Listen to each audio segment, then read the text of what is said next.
सोलापूरच्या शासकीय रुग्णालयात बनावट दिव्यांग प्रमाणपत्र तयार करून शासनाची फसवणूक केल्याचा धक्कादायक प्रकार उघडकीस आला आहे.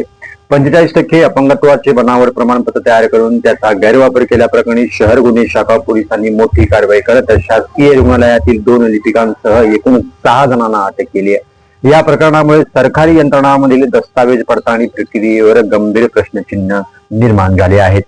या प्रकरणी सोलापूर शासकीय रुग्णालयाचे अधिष्ठाता डॉक्टर ऋत्विक जयकर यांनी सदर बाजार पोलीस ठाण्यात फिर्याद दाखल केली असून त्यानंतर शहर गुन्हे शाखेने तपासाची सूत्रे हाती घेतली आहेत.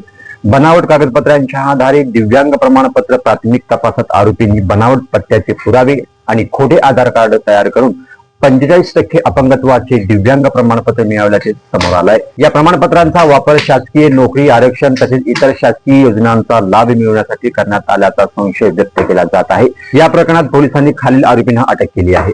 विजय बाळासाहेब गरजे शिक्षक, अहमदनगर राजेश बाळासाहेब जाधव कनिष्ठ लिपिक पाटबंधारे विभाग, महेश दिनकर बारगजे, रमेश रमाकांत ढावणे, सागर राजपूत वरिष्ठ लिपिक शासकीय रुग्णालय सोलापूर, वसीम खान कनिष्ठ लिपिक शासकीय रुग्णालय सोलापूर यातील शासकीय रुग्णालयातील दोन्ही लिपिकांविरोधात सदर बाजार पोलीस ठाण्यात गुन्हा दाखल करण्यात आला असून त्यांनाही अटक करण्यात आली आहे. दिव्यांग संघटनेने संशय व्यक्त करत तक्रार केल्यानंतर अधिष्ठाता डॉक्टर ऋत्विक जयकर यांनी या प्रकरणी गंभीर दखल घेतली असून त्यांनी संपूर्ण प्रकरणाची चौकशी करण्यासाठी 3 सदस्यीय समिती नियुक्त केली आहे.